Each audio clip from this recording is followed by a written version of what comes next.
Watching today, we are looking at a 2014 Nissan Pathfinder SL. Let's go inside and look at some of the options. Let's take a look at some of the vehicle's options. Here's the driver information screen. In this screen, we can see what the driver's customizable options are, and we can scroll through and make changes. We can also see vital statistics such as fuel economy, driving distance to the next service, and how much fuel is left in the tank. You also get to see power ratio information as well as tire pressure monitoring. That's all controlled from down here on the steering wheel. You also have volume control, media source, telephone, and voice activation for basic functions such as phone book. Over here you have your cruise control, wipers, lights, power windows, power locks, power mirrors, driver seat, memory for 2 drivers, and down here you have a few functions like the override for the traction control, the heated steering wheel, and activation of the power liftgate. It is a push button start, and here you have a touchscreen.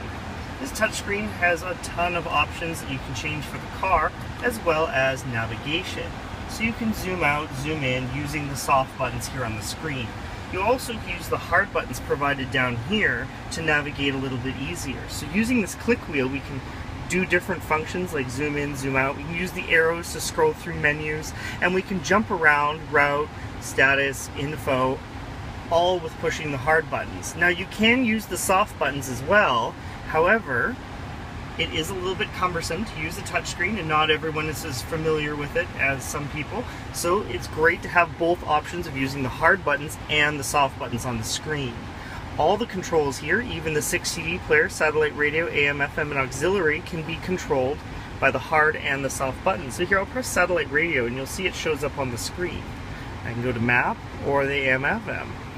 Jumping around, we can go down here. We have driver and passenger climate control with rear.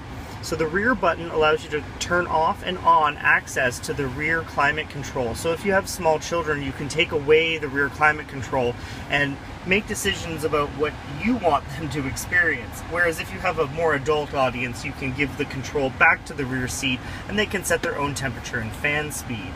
Down here we have your high and low for your heated seats, and we have the click wheel for your 4-wheel drive, so we can put it in 2-wheel, auto, or lock. 2-wheel is great for fuel economy, auto is great if you want the car to make all the decisions about what mode to be in, and lock forces the car to stay in 4-wheel drive, which is perfect for winter driving conditions. In the center console we have RCA plugs, a power point, and a USB point. This car is leather interior all the way back, the 3 rows, and is accented with wood and aluminum trim. It sits on 18-inch alloy rims on Continental tires, has chrome trim on the lower doors, the handles, and a chrome roof rack.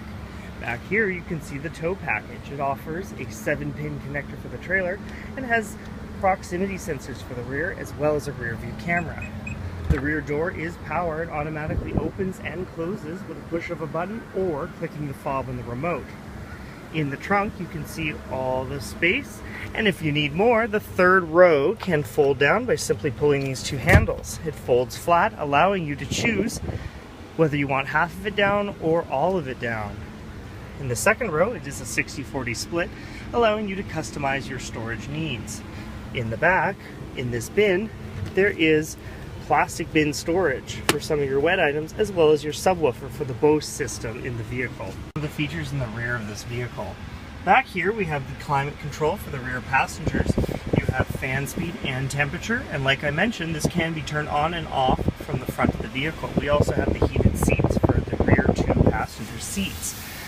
Back here you'll notice one is ahead and one is behind. This is because they independently slide. There is a handle under here that you pull up, and you can slide it back to give your passengers more room.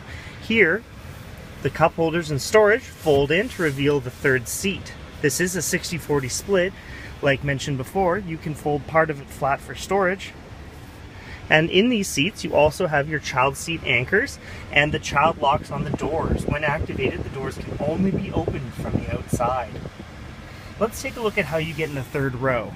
By lifting up this toggle, this comes forward, the bottom lifts up, and the whole unit slides forward. Then it leaves a big opening here to access the 3rd row. Pathfinder's bold new styling, fog lamps, and attractive chrome trim look great on those 18-inch alloy rims. Come in today to check out this Pathfinder and or many more like it.